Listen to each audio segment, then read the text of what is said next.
Hey, how you guys doing? A little video today about Jim Harbaugh and his contract.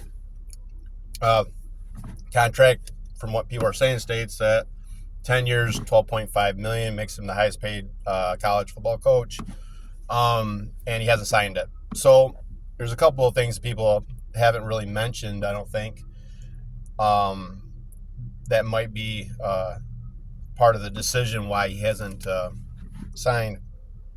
I think his wife has something that to do with it. I think that you know, Jim, if it was up to Jim, he would stay. But I think his wife more wants him to head back to a warmer climate. She's from, I think, I heard that she was from either Vegas or Southern California. Either or, they have lived there. You know, it's a warmer climate. I mean, look at our weather right now. I mean, who could blame her? So I think that's one thing people are forgetting. That could be a huge part of the reason why he hasn't signed. And another thing, on not on the contract, but another thing when it comes to who would replace him, I think we would be fine if Jim went back to the NFL because, as you've seen already, Sharon Moore stepped right in and he was calling the plays, he was running the offensive line, and he was head coach duty. You know, we've already seen him do it. And I think a lot of people don't realize is that Jim Harbaugh is the CEO of Michigan. So really, what you need is just another CEO that has that blueprint. And Sharon's got that. I mean, he's been working under Jim Harbaugh for since, I think, 2016, 2015. And he's pretty much got the blueprint down. And that's where he's cut his teeth, is under Jim Harbaugh. So you're going to still see this pretty much the same. If anything changes, I would say that would change for the better, because you know, over the years we've seen it over and over again. Some of these play calls, you just got to scratch your head. It just kind of run up the middle when you probably shouldn't be running up the middle, or a Philly special when why would you ever run that? And then, using running backs all of a sudden out of the blue that fumble the ball, that haven't ran that particular play for the whole season. Just a couple of things like that, I would say would be an upgrade. Yeah, I mean, don't get me wrong, Jim Harbaugh, he's built this, but like any employee, once they are ready to go, let them go, because you're just gonna what's gonna happen is that you're just gonna start to regress.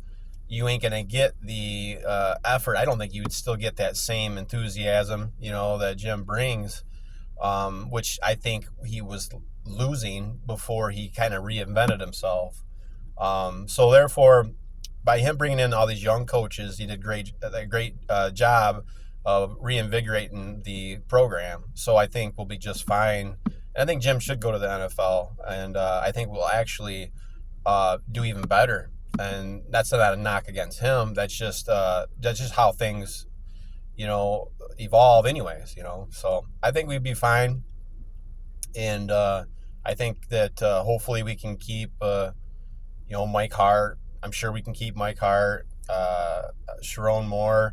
I think clean scale, and hopefully we can keep the D tackle coach. Man, Elson is awesome. And only one I would say probably wouldn't keep, not that we wouldn't want to, is Minter. I think Minter has, his sights set on head coaching jobs, or back to the NFL.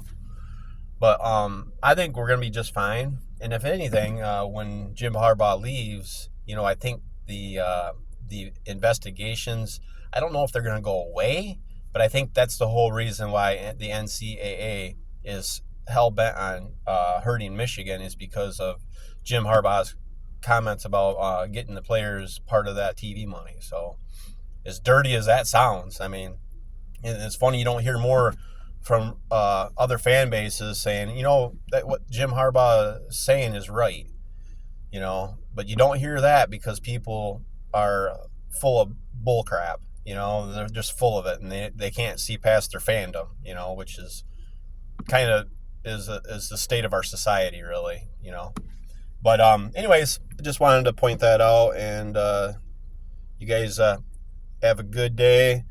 Can't wait for the game. Can't get here soon enough. Go Blue. Go Lions. Have a good day.